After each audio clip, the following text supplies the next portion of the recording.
সমাবেশের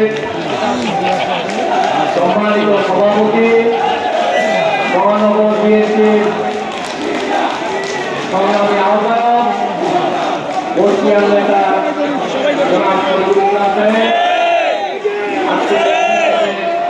প্রধান অতিথি স্থায়ী কমিটির সম্মানিত সদস্য সলিমা রহমান,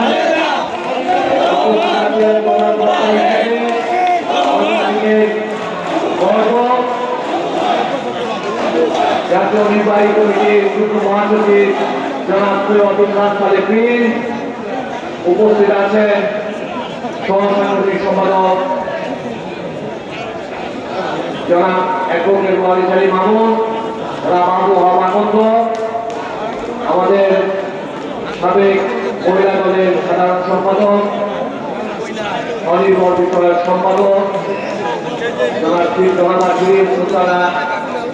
আমাদের উপস্থিত আছেন ময়মনসিংহ দক্ষিণ জেলা বিএনপির আহ্বায়ক, ময়মনসিংহ উত্তর জেলা বিএনপির আহ্বায়ক সহ সমস্ত যুগ্ম আহ্বায়কবৃন্দ, তিনটি জেলার সমস্ত অঙ্গ সংগঠনের নেতৃবৃন্দ, সবাইকে আমাদের মায়ের মুক্তির আন্দোলনে শরীক হওয়ার জন্য দক্ষিণ জেলা বিএনপির পক্ষ থেকে সংগ্রামী শুভেচ্ছা অভিনন্দন। আজকে আমরা এখানে উপস্থিত হয়েছি আমাদের মায়ের মুক্তির দাবিতে। আমাদের মা এই অবৈধ সরকার দীর্ঘদিন যাবৎ, এই স্বৈরাচারী সরকার দীর্ঘদিন যাবৎ আমাদের নেত্রী বেগম খালেদা জিয়াকে জেলে বন্দী করে রেখেছেন, তার সুচিকিৎসা করানো অধিকার থেকে তাকে বঞ্চিত করেছেন। আমরা দীর্ঘদিন যাবৎ আন্দোলন করে যাচ্ছি আমাদের এই নেত্রীকে মুক্তি করার জন্য। এই সরকার এমন অবস্থায় এসে পৌঁছেছে, তারা চায় আমাদের নেত্রী সারা জীবন জেলে থাকুক। আমরা কি তাকে জেলে থাকতে দিব?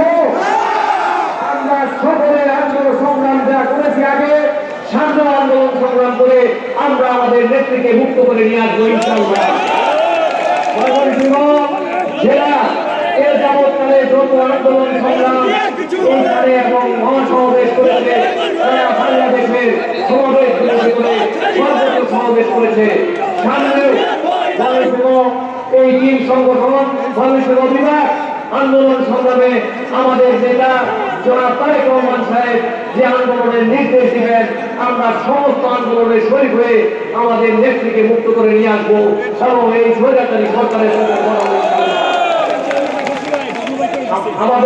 আমাদের নেতা তারুণ্যের প্রতি তারেক রহমান সাহেব সারা বাংলাদেশের বিএনপি সহ সকল সংগঠনকে যে সুশৃঙ্খলভাবে পরিচালিত করছেন, সামনে উনি যে নির্দেশ দিবেন আমরা তার নির্দেশ হিসাবে কাজ করে আমরা বিএনপিকে এগিয়ে নিয়ে যাব এবং আমাদের নেত্রীকে মুক্ত করে নিয়ে আসবো ইনশাআল্লাহ।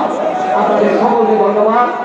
দেশ নেত্রী বেগম খালেদা জিয়া জিন্দাবাদ, জিয়াউর রহমান অমর হোক, দেশ তারেক রহমান জিন্দাবাদ জিন্দাবাদ। সকলকে ধন্যবাদ। আসসালামু আলাইকুম।